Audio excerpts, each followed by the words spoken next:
Oi, irmãs, desculpem o efeito sonoro, mas vamos lá. Falando aqui, né, que parei na parte que fala que Deus usa, que Paulo usa os exemplos, né, de Ismael e Isaac, que a promessa veio para a descendência de Abraão, que era quem? Isaac, não Ismael, né? Assim como também a promessa foi para Jacó, ao invés de Esaú, né? Deus amou a Jacó e não gostou de Esaú, né? Então, assim, que Deus via o coração, né, de Jacó. E também isso aí mostra o pacto que Deus tinha, né, com o povo dele, né? Sempre levantava um. No versículo 14 ao 18, vai haver 3 questionamentos. O primeiro, se Deus é injusto para exercer a sua escolha soberana, quer dizer que só Deus manda e a gente obedece, né? É o outro questionamento, por que Deus ainda nos culpa, né? Já que ele fez todas, por que ainda somos culpados, né? E aí Paulo fala que ele fala da misericórdia de Deus, né? Que a misericórdia não tá aqui. Ele fala da misericórdia de Deus a partir da sua vontade, que não tem a ver com justiça, tem a ver com misericórdia. Aí ele fala lá, né, que terei misericórdia com quem eu quero ter misericórdia, né? Aí fala da vontade soberana de Deus, né? E Paulo fala com relação à segunda pergunta, porque Deus ainda nos culpa, ele fala sobre o direito de Deus fazer o que ele quiser com a criação dele, né? Que ele é o oleiro, nós somos o vaso, né? E se nós somos o oleiro, se ele é o oleiro, então ele faz do vaso o que ele quiser. Ele pode criar o vaso para honra, o vaso para desonra.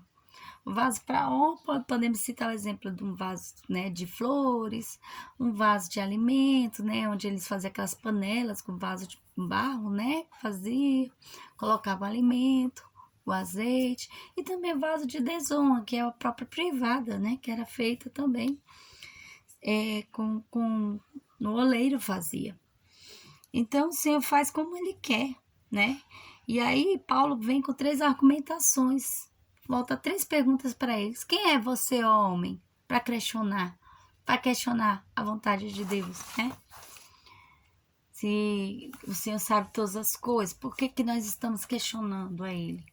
Do que você é formado? Então, era a pancada que Paulo dava, né? Com sabedoria. Do que você é formado? Você já formou alguém? Né? E por que questionar a Deus? Quem somos nós? Paulo estava sempre lembrando da insignificância do povo, né?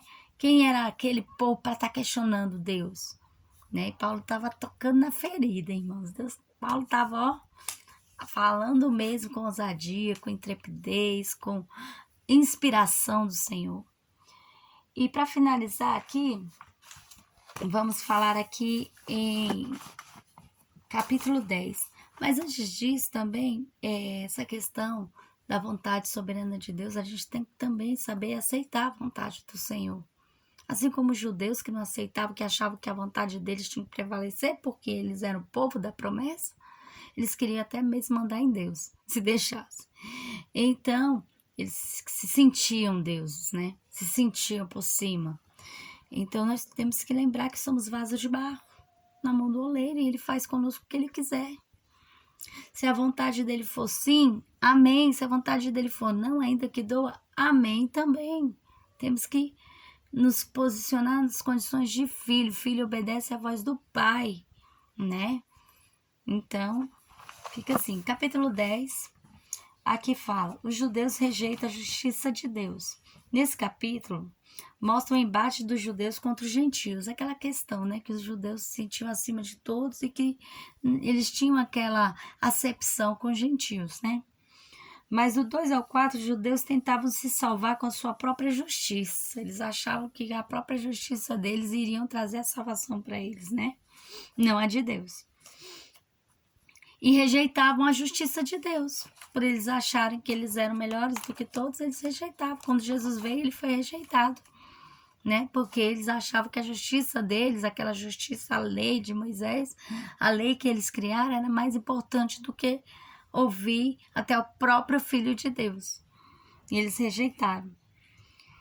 Então, tudo que eles faziam era para o seu próprio engrandecimento.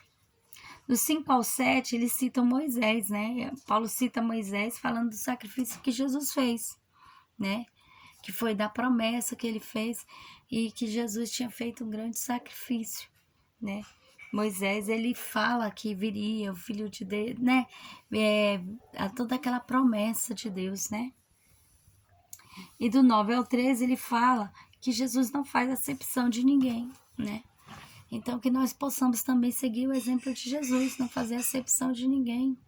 Amar uns aos outros, foi o que o Senhor nos deixou, o mandamento vos dou, que ame uns aos outros, carregue as cargas uns dos outros, orando, né?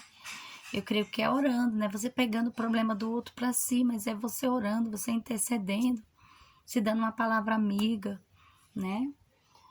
E do 14 ao 20, ele fala da necessidade da gente anunciar, dos judeus que tinham que anunciar a palavra, que o ID do Senhor veio para que todos fossem alcançados com esse ID, todos. Não podemos fazer acepção, né, de ninguém. E que venhamos ser esse canal que Paulo foi. Paulo foi um homem, meu Deus, tremendo. Tremendo o que Paulo fez.